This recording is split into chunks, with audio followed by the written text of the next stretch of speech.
My name is Kevin Owocki, and I'm the founder of a project called Gitcoin, which is not a token. It's a place where you can get coins. Basically, we want to be the incentivization layer to GitHub's collaboration layer. And the way that that works is that you can put an Ether or ERC20 bounty on any open GitHub issue on any software development scope, and then that'll get paid out when a developer turns around that scope. So kind of think gig economy, but with good wages for open source software. Interesting. You're incentivizing open source development with crypto. Yeah. How did this idea come about? I'm curious, was this an issue you always wanted to solve? Yeah, I mean, I think that as a software engineer, I don't know how much of your audience is software engineers, but everything that I've built in my career, my 10-year career as an entrepreneur, has been based off of open source web servers and database servers and application frameworks, and those software frameworks have provided a lot of economic value, but the expected value of them is free. So the idea is that with blockchain, we now have programmable money. We can program our values into our money, and we can create these double-sided markets. Maybe we can kind of collapse those two data points that are very far away from each other, billions of dollars a year in economic value and $0 in actual payment for usage of a software package, and maybe we can create a more rational market for software development. So I mean, I guess that's the long answer to your question. The short answer is yes, it's something that I needed in my day-to-day life. Wow. And you said you've had extensive experience in startups, 15 years to be exact. How did you find yourself in the startup space? Was that the pace in which you always felt you worked at best? Yeah. So you know, if there's any software engineers who are out there and are trying to figure out what you're going to do with your career, you're certainly not alone, and I think everyone goes through that stage. For me in particular, I graduated with a computer science degree from a public university on the East Coast, and they just sort of ushered me into corporate America after I graduated. I didn't know that startups were even a thing at that time.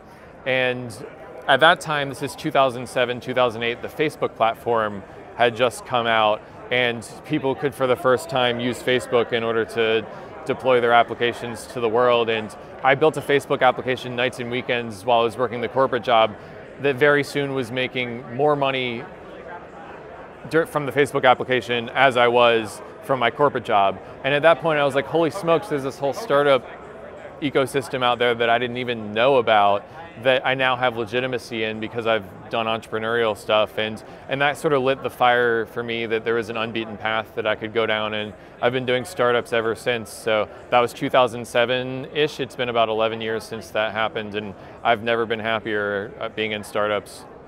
I love that. Yeah, I love the progression in which you came about it, because it's not, like for me personally too, you know, I worked a 9-to-5 job that was very soul crushing. It was very limiting in terms of what they enabled you to want to learn. There wasn't much incentivization to learn outside, right? Yeah. And so, you know, you kind of have to have the initiative as a software developer and a software engineer to basically say, if you're in that system, that, you know, there is a framework that is unbounded, you know? And it seems that you found that framework. It's just like, how do you communicate with someone that doesn't know any better? They've been programmed to just program. Yeah. How do you tell that person, like, hey, you can work for yourself? Yeah, so I think that in order to succeed as an entrepreneur, you do need to have a certain amount of drive and intellectual curiosity and to want to go off the beaten path. And I've never seen anyone succeed who doesn't have that drive intrinsically. But I would be remiss if I didn't note that I'm a person of considerable privilege. You know, I'm like a white middle-class guy from the East Coast of the United States who doesn't have any student debt or medical debt, and my parents are both very high-functioning people who have good jobs, and so not everyone can go into being an entrepreneur like I was lucky enough to be. So I think a combination of being able to manage the downside of entrepreneurship is one thing, but also having a lot of intellectual curiosity and excitement about the upside is what I think is the formula to be an entrepreneur. I'm interested because you talk about, you know, getting off the beaten path, so to speak. Well, where is the beaten path going to take you next, you think? Yeah, I mean, I think I would define the beaten path as doing a 9-to-5 job as a software engineer. You know, to be super drilled in, focused on creating value in a very specific niche inside of a corporation, I think is what I would define as the beaten path. And the unbeaten path for me in entrepreneurship, the path that I've taken, there's probably many unbeaten paths, is raising VC money and starting a startup, being a lead engineer, which requires a focus on a breadth of things, not just the depth of one specific thing. And so I have a degree in computer science and a programmer, but I also do product work. I'm also like a kumbaya around the campfire community guy out in Colorado. Yeah, I see that. You're very like communicable. It's really cool. Yeah, so I mean, I just have breadth of skills, I think, is the answer to your question. I think moving forward, man, I don't want to take up too much of your time. I could ask you about a lot of things, but I guess, what are you most passionate about? If it's Gitcoin, if it's not, where does the passion come from? Like, are you just happy to keep on building? Like, what is it? Is it for the money? Like, what is advancing you forward?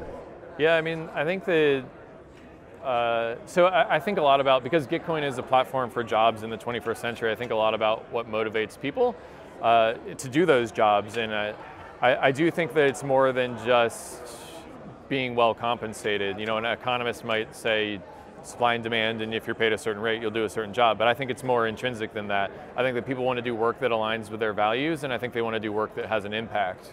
And so that's what we design a lot of our work at Gitcoin around. And I think that that's how I think about my own motivation. I want to do work that has an impact on others. So for me, that means connecting engineers to jobs that align with their values and compensate well. I want to do work that aligns with my values, and my values are open source software and contributing to the commons and doing something that hopefully makes the world a better place in this new weird techno-utopia or dystopia we're building. Dude. That's such a refreshing perspective, man. Honestly, that's not the motive I've been hearing a lot of. Yeah, well, and then the third one, I'll be honest, and I'm sorry for cutting you off, is that I want to be well compensated. I have a mortgage, and I have a baby, and I have a golden retriever, and I need to pay for all those things. And so that's the third part of motivation for people in this space. And I think that as you noted, it's probably overrepresented with a lot of people who are doing ICOs and tokens, but it's a lot of that messaging gets lost in that framework of crowdfunding right now. Yeah, and I think that being mission-driven, I'll probably never work for a company that's not mission-driven in the future, just because it's such a clear way to articulate a unifying message to a team and to a community. Our mission is to grow open source, and open source is an unequivocal good for the world. So we just follow that North Star, and that keeps us going.